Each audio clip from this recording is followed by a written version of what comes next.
Breaking news tonight. Persistent Russian assaults on Ukraine have triggered a major fire at the largest nuclear power plant in Europe. Good evening and thanks for joining us for WVLT News at 11. I'm Amanda Hara. A nuclear expert from University of Tennessee is standing by in our newsroom to help us understand what this fire could mean. But first, we're going to walk you through exactly what is happening right now.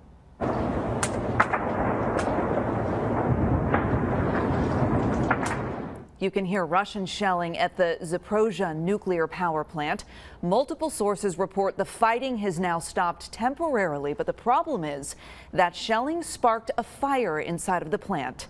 This is security camera video from the nuclear plant. Take a look at the bright object landing on the ground near the plant.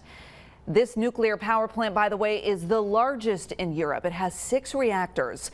But officials say the reactor that is burning had been taken offline and was not in use.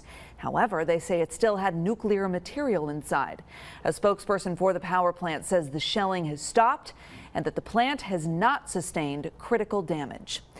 UT's Dr. Nicholas Brown is here to talk more about what the fire could mean. Let's first start with worst case scenario. What are we looking at here?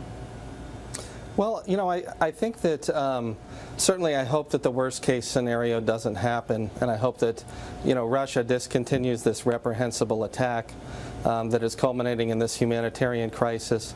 But, I think with this fire, the worst case we're potentially talking about is a loss of electrical power at the plant, which could impact the ability to cool the nuclear fuel rods at the facility. And we wouldn't want to see a nuclear meltdown in the spent fuel pools or in some of the reactors that are safely shut down, like Fukushima. So that is probably the worst case scenario.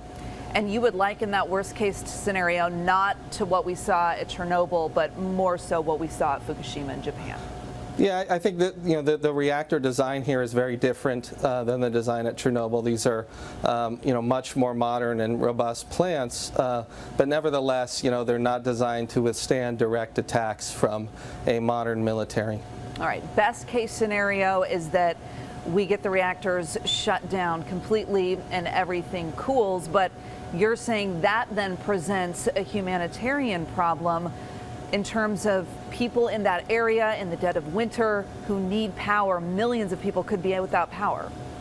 Sure, this is the largest nuclear power plant in Europe, and so certainly it would have an immediate impact on the people of Ukraine in the dead of winter, even just having these reactors offline.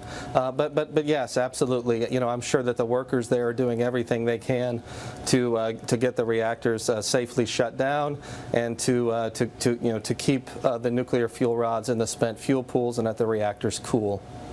All right, and Dr. Brown, one last question for you. For folks here in East Tennessee who are watching this and are gravely concerned, what is the level of risk, if any, for us here in East Tennessee, or would you say that the risk would most likely be applied to people in Ukraine, Russia, and Europe?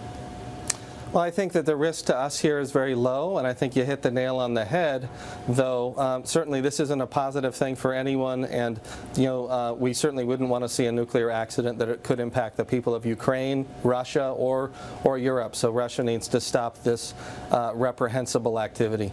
All right, Dr. Brown from the University of Tennessee joining us to provide some context on what is unfolding at Europe's largest nuclear power plant tonight. We'll keep you updated as that develops in the WVLT News app. Dr. Brown, thank you.